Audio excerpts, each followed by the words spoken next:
God of war की कहानी में अभी तक आपने देखा, क्रेटोस आल्ड्रिक के हाथों मरने से बचने के लिए भगवान एरिस की गुलामी स्वीकार करता है। एरिस क्रेटोस से कई सारे बुरे काम करवाता है। अनजाने में क्रेटोस अपनी ही फैमिली का मर्डर कर देता है। क्रेटोस को श्राप मिलता है कि उसकी फैमिली की जो राख है वो उसके शरीर से जुड़ी रहेगी और कभी अलग नहीं होगी, और उसी जगह उसको अपना नया नाम घोस्ट ऑफ स्पार्टा मिलता है। क्रेटोस एरिस से किया हुआ वादा तोड़ना चाहता है, इस वजह से उसके पीछे अभी फ्यूरीज पड़ चुकी हैं। फ्यूरीज का बेटा ऑर्कोस क्रेटोस की मदद करना चाहता है फ्यूरीज के चंगुल से उसे बचाने के लिए। क्रेटोस अलिथिया नाम के ओरेकल से मिलता है जो कि उसे आइज ऑफ ट्रूथ के बारे में बताती हैं, जो अभी क्रेटोस की मदद कर सकती हैं। अब आगे You are so heartless, and you don't care. And I don't even know what I've been fighting for. You got me hoping, and you don't care. And I don't even know what I've been fighting for. Every time I fall in the deep, and I can't fight it, I can't fight it. You wreck my mind, I'm losing my sleep. And you know that it's all that I need.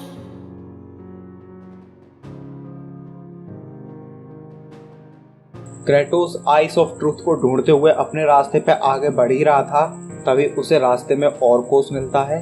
अब यहाँ पे Kratos ऑर्कोस के ऊपर हमला करने की कोशिश करता है, लेकिन ऑर्कोस उससे अपनी बात सुनने के लिए कहता है। क्रेटोस कहता है कि तू आखिर अपने ही माँ और बाप को धोखा क्यों ही दे रहा है।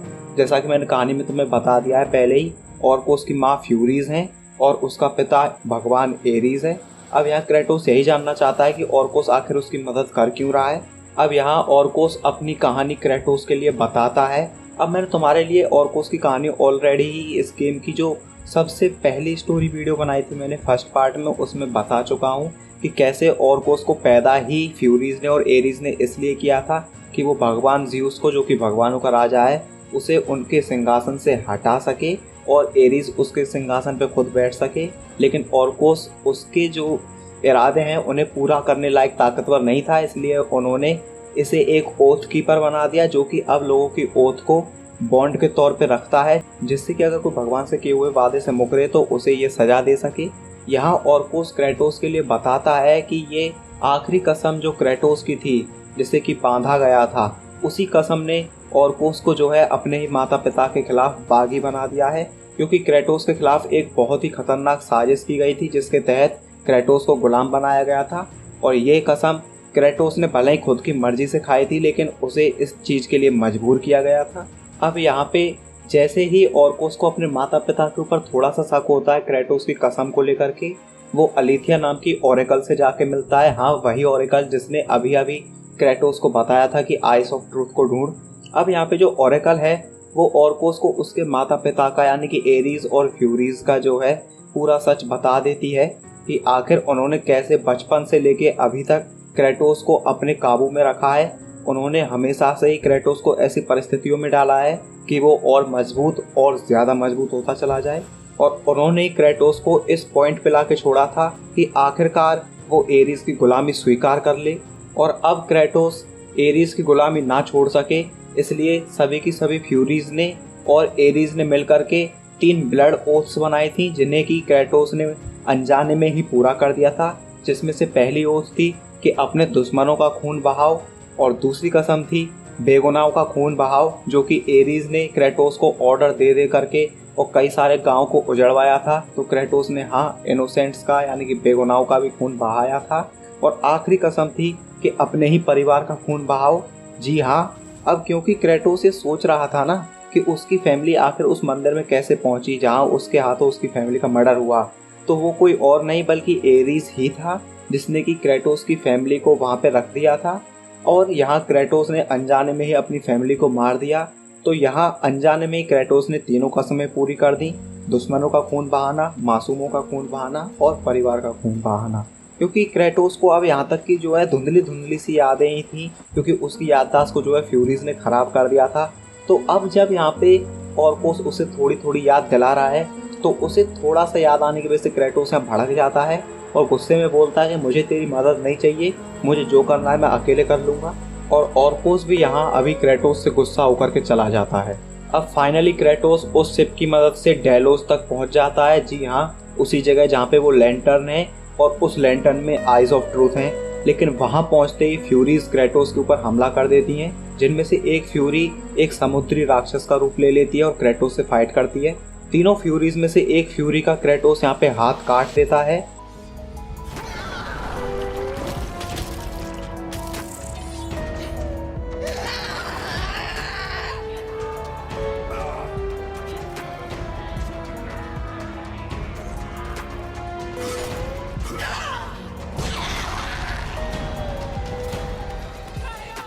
और इन तीनों फ्यूरी से लड़ते लड़ते क्रेटोस एक फ्यूरी को अकेला कर लेता है और उसे बड़ी ही बेरहमी के साथ वहां पे मार देता है।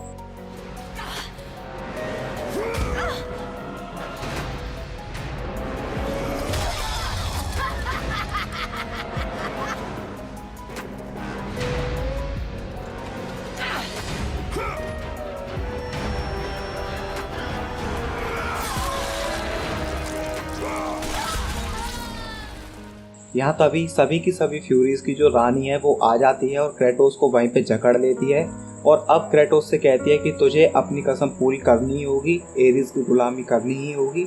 यहाँ क्रेटोस बिल्कुल मना कर देता है कि मैं भले ही मर जाऊंगा लेकिन उसकी गुलामी नहीं करूंगा।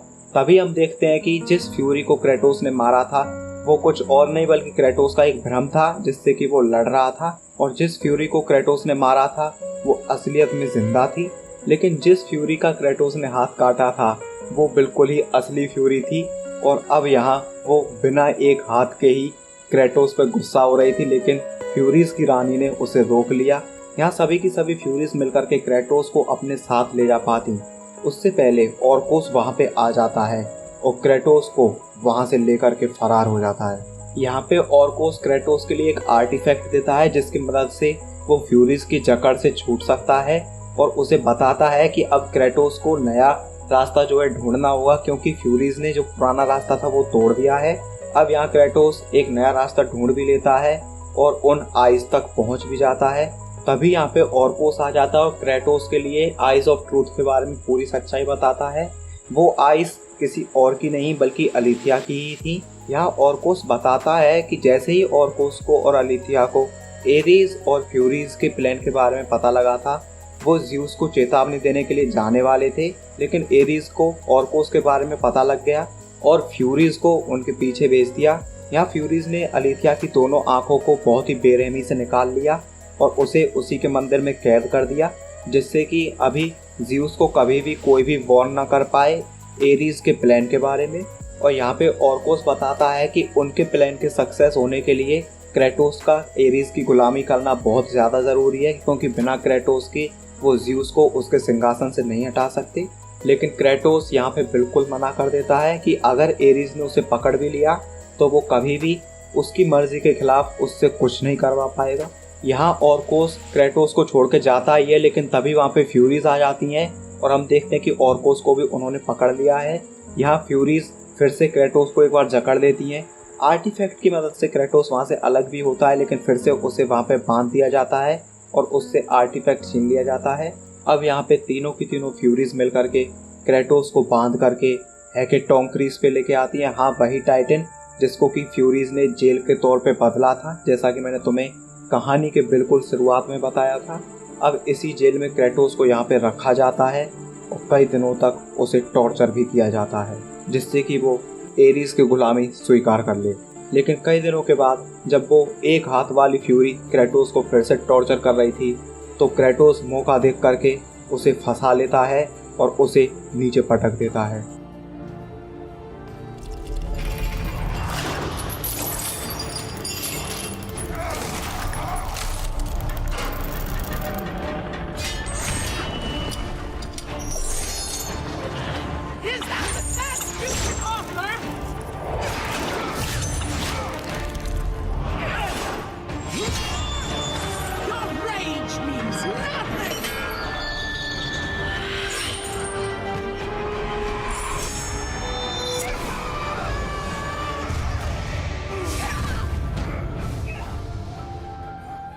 अब यहाँ क्रेटोस क्योंकि आज़ाद हो चुका था, तो वो इन फ्यूरीज के पीछे नहा धो करके पड़ जाता है। हाँ, उसे अभी भी इल्यूजन्स दिख रहे थे, लेकिन उसके रास्ते में जो भी आ रहा था वो उसे तबाह करते हुए जा रहा था। अब यहाँ पे ये फ्यूरीज हेकेटोन्क्रीज, जो कि सबसे पहला टाइटन था जिसको कि ये सज़ा मिली थी, उसे फिर से मोशन में ला देते हैं क्रेटोस से लड़ने के लिए। लेकिन क्रेटोस यहाँ पे हेकेटोन्क्रीज को मार देता है और फ्यूरी को भी घायल कर देता है।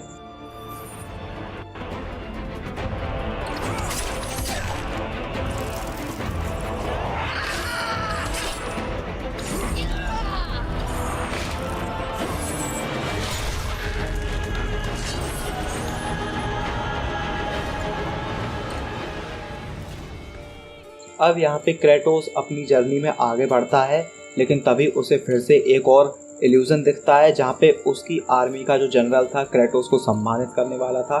लेकिन क्रेटोस यहाँ पे समझ जाता है कि ये भी एक इल्यूजन है और यहाँ पे वो अपने जनरल को लात मार देता है, जो कि एक्चुअल में एक फ्यूरी ही थी। और यहाँ वो फ्यूरी समझ जाती है कि क्रेटोस को अपनी इच्छाओं से ज़्यादा किसी और चीज़ से प्यार है और इसके ऊपर ये वाला इल्यूजन काम नहीं करने वाला, इसलिए वो यहाँ से क्रेटोस को अकेला छोड़ करके चली जाती है। क्रेटोस अपने रास्ते में आगे बढ़ता है। क्रेटोस जब आगे बढ़ रहा था तो उसे रास्ते में एक कैदी मिलता है, जो कि क्रेटोस के लिए बताता है कि ऑर्कोस ही वो पहला वॉरियर था जो कि मार्क्ड वॉरियर था जिसके हाथों ज़्यूस की मौत होनी थी। अब जैसा कि मैंने कहानी के बिल्कुल शुरू में तुम्हें बताया था कि एक भविष्यवाणी हुई थी कि एक मार्क्ड वॉरियर ज़्यूस की हत्या करेगा, तो यहाँ पे एरीज ने एक मार्क्ड वॉरियर पैदा करने की कोशिश की थी। लेकिन यहाँ पे भविष्यवाणी में एक बात और थी कि वो जो मार्क्ड वॉरियर है वो ज़्यूस का खुद का बेटा होगा, लेकिन इस बात को एरीज भूल गया और उसने खुद ने एक मार्क्ड वॉरियर पैदा करने की कोशिश की, जिसमें कि वो फेल हो गया और ऑर्कोस पैदा हो गया। यहाँ पे वो कैदी क्रेटोस के लिए एक बात और बताता है कि जो फ्यूरीज थी वो शुरुआत में सम्मान की रक्षा करती थी, बिल्कुल ही सही रास्ते पे चलती थी, लेकिन ना जाने अचानक से उन्हें क्या हो गया और एरीज के साथ वो ना जाने क्यों मिल गई।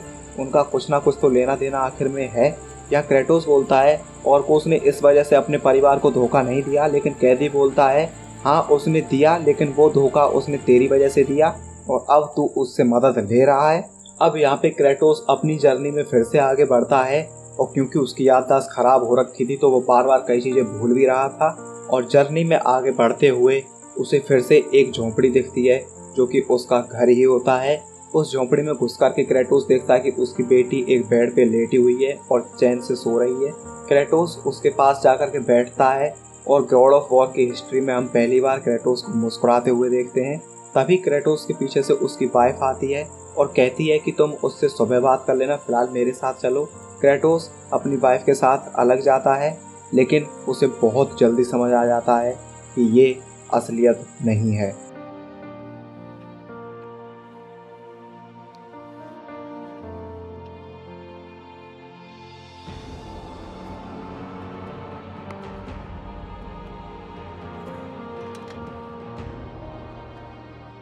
फ्यूरीज की रानी क्रेटोस को समझाने की कोशिश करती है कि मैं तुम्हारी हकीकत हो सकती हूँ, तुम्हें कभी पता नहीं लगेगा, कभी तुम्हें महसूस नहीं होगा कि तुमने आखिर क्या किया है और यही तुम्हारी सच्चाई हो सकती है। लेकिन क्रेटोस यहाँ पे फ्यूरी की बात मानने से मना कर देता है। यहाँ फ्यूरी गुस्से में आकर के क्रेटोस को मारने की कोशिश करती है, लेकिन क्रेटोस के पास अभी एक प्लान था आइज ऑफ ट्रूथ लेने का और क्रेटोस धोखे से आइज ऑफ ट्रूथ फ्यूरी से ले लेता है। Never. Then let death be your reality.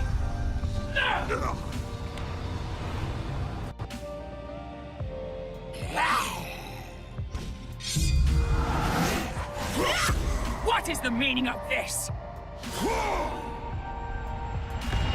You have made a poor choice, Spartan. इसका मतलब अब क्रेटोस के ऊपर अब किसी भी इल्यूजन का कोई असर नहीं होने वाला था। अब फाइनली वो फ्यूरीज को ठिकाने लगा सकता था। अब यहाँ पे तीनों फ्यूरीज क्रेटोस से एक साथ लड़ने के लिए आ जाती हैं और यहाँ फ्यूरीज की जो रानी होती है वो एक बड़े से सी मॉन्स्टर में बदल जाती है। क्रेटोस उससे लड़ता है।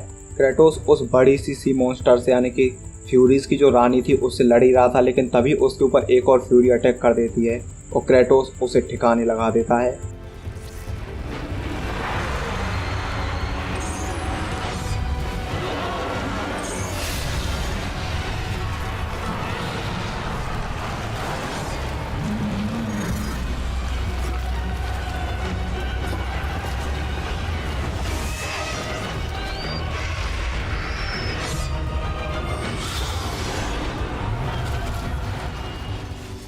और उसके बाद वो फ्यूरीज की रानी को भी उस बड़े से सी मॉन्स्टर के रूप में से हरा देता है। अब यहाँ आखिरी बची हुई फ्यूरी क्रेटोस के आगे अलग अलग रूप लेती है, जिनकी कि क्रेटोस सबसे ज़्यादा इज्जत करता था, जिनसे क्रेटोस सबसे ज़्यादा प्यार करता था। लेकिन क्रेटोस के पास अभी आइज़ ऑफ ट्रूथ थी, जिनकी मदद से वो चाहे जो हो हकीकत देख पा रहा था। और फाइनली वो यहाँ पे आखिरी फ्यूरी को भी ख़त्म कर देता है।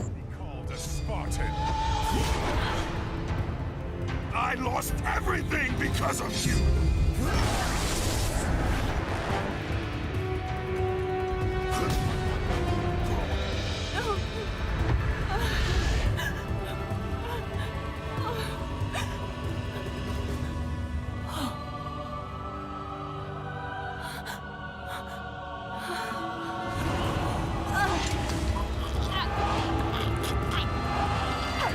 They were not there by chance, Kratos.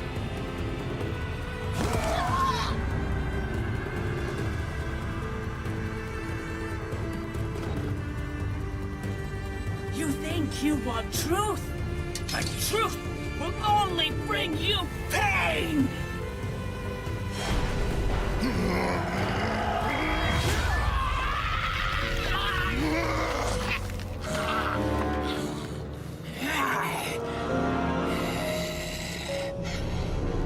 My death will not free you from this madness! अब यहाँ पे सब कुछ खत्म होने के बाद क्रेटोस वापस से अपने घर लौटता है, जहाँ पर अब वो काफ़ी ज़्यादा खुश था। लेकिन तभी यहाँ पे ऑर्कोस आता है और क्रेटोस उसे देख करके खुश हो जाता है कि ऑर्कोस भी वहाँ पे सही सलामत आ चुका था। लेकिन ऑर्कोस क्रेटोस के लिए एक बुरी खबर सुनाता है और कहता है कि तू अभी भी अपनी कसम से आज़ाद नहीं हुआ है। ये सुनकर के क्रेटोस का दिमाग खराब हो जाता है और वो ऑर्कोस से पूरी बात जानता है। ऑर्कोस उसे बताता है कि जिससे पहले कि क्रेटोस उन फ्यूरीज को मार पाता, उससे पहले फ्यूरीज ने उसे फिर से क्रेटोस का ओथ कीपर बना दिया है। अब क्रेटोस को अगर अपनी कसम से आज़ाद होना है तो उसे ऑर्कोस को मारना होगा। यहाँ पे क्रेटोस ऑर्कोस को मारने से मना कर देता है और कहता है मैंने पहले ही काफ़ी सारे बेगुनाहों का खून बहा दिया है, अब मैं एक और को नहीं मार सकता। लेकिन ऑर्कोस क्रेटोस से जिद करता है और कहता है कि तू अपना बदला पूरा करेगा एरीज को मार करके और मुझे एक सम्मानजनक मौत देगा। और यहाँ क्रेटोस ऑर्कोस की बात मान लेता है और मजबूरन ऑर्कोस को मार देता है। और जैसे ही क्रेटोस यहाँ ऑर्कोस को मारता है, उसकी याददाश्त फिर से वापस आ जाती है, उसके बुरे सपने फिर से वापस आ जाते हैं। उसे फिर से याद आ जाता है कि उसने अपनी फैमिली को किस तरीके से मारा था, उसने किस तरीके से बेगुनाहों को मारा था। उसे सारी चीज़ें याद आ जाती हैं और अब वो और भी ज़्यादा गुस्से से भर जाता है। उसे नहीं मालूम था कि जिन यादों को वो वापस लाना चाह रहा था वो यादें कितनी भयानक थी, लेकिन क्रेटोस अनजाने में ही सही उन यादों को वापस ले आया। और अब ये यादें ही क्रेटोस का सबसे बड़ा हथियार बनेंगी एरीज के खिलाफ उससे बदला लेने के लिए। यहाँ क्रेटोस ऑर्कोस को उसी झोंपड़े में रख करके उसका अंतिम संस्कार कर देता है, साथ में उस झोंपड़े को भी आग लगा देता है और एरीज से बदला लेने के लिए और अपने बुरे सपनों से छूटने के लिए आगे बढ़ता है।